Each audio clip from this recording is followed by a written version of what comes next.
Hello and welcome to the news. The Belgian public debt is, as we know, very high, almost 107% of gross domestic product, which represents 387 billion euros. But a new calculation could literally make you fall off your seat. The claim is that the public debt is actually 6 times, and social costs for the years ahead haven't been taken into account. So, if you take just the current calculation, the amount of public debt is 34,000 euros that your children will carry on their shoulders into the future.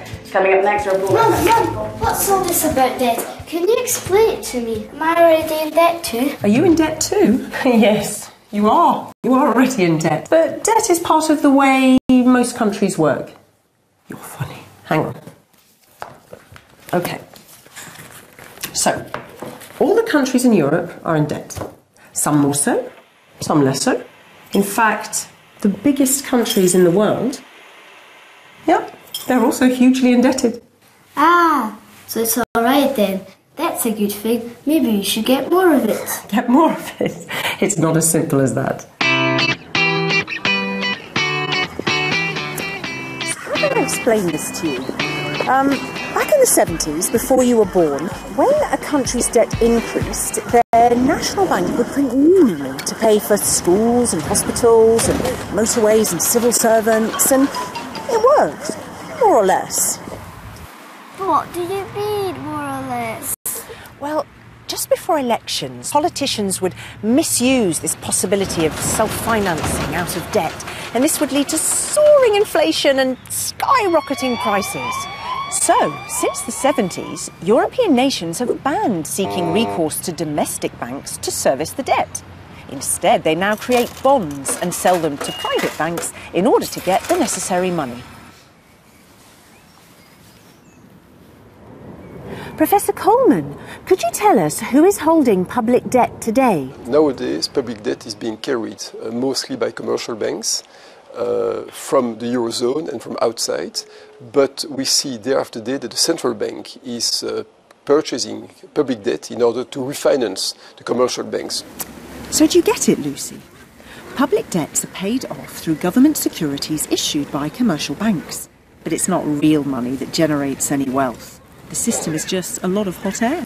You see, private banks, they don't work for nothing. They must be paid, and it's the interest rates that determine that. And that's where the problems start. Well, why's that, Mum? Because interest represents a lot of money, and that increases the debt burden.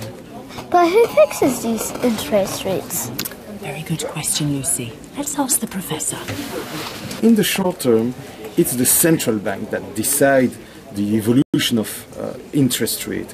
In the long term, it's more market influence. Of course, the ECB and the central bank will have an influence, but there are many other factors like the risk in the long term. But what does that mean, Professor? Are the interest rates different for different countries in Europe? Yes, indeed. Just take the example between Germany and Spain. Germany has more probability to be able to repay its debt than Spain.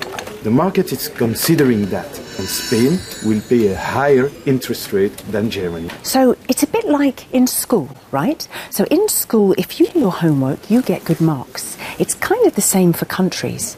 If their economy is stable and if their political situation is stable too, that means they get really good marks, like a AAA.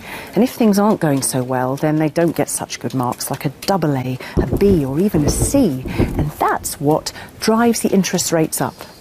Yes, indeed. Mum, we need to pay off our debts as soon as possible. Yes, absolutely. Look, that's why when the euro crisis hit hardest in 2012, the EU created what was called the Fiscal Compact. And that's when countries have been obliged to bring down their public debt to maximum 60% of what's called gross domestic product. And no dragging their feet. They have to keep up the pace of reducing their debt by 5% every year. But how can you just go on and cut public debt? Very good question. Well, there's a few ways, but let's say you could write off your debts, but then lenders, they're not very happy. Or the government could sell off what's called public assets, like the postal service or gas or electricity. But you know what? People like you and me, the public, we're not very happy. Professor, What do you think is the best solution? The first would be growth, because if the economy grows, then of course the cost of debt decreases. There is also inflation, because if you have inflation, it means that the value of money decreases in the future and that it's easier to repay public debt. Mum, one last question. Can a country go bankrupt? Yes, a country can go bankrupt and stop reimbursing its debt to its lenders. But then the next time it wants to borrow money, well, no one wants to lend money to the country. So in the meantime, we've just got to pay off our debts.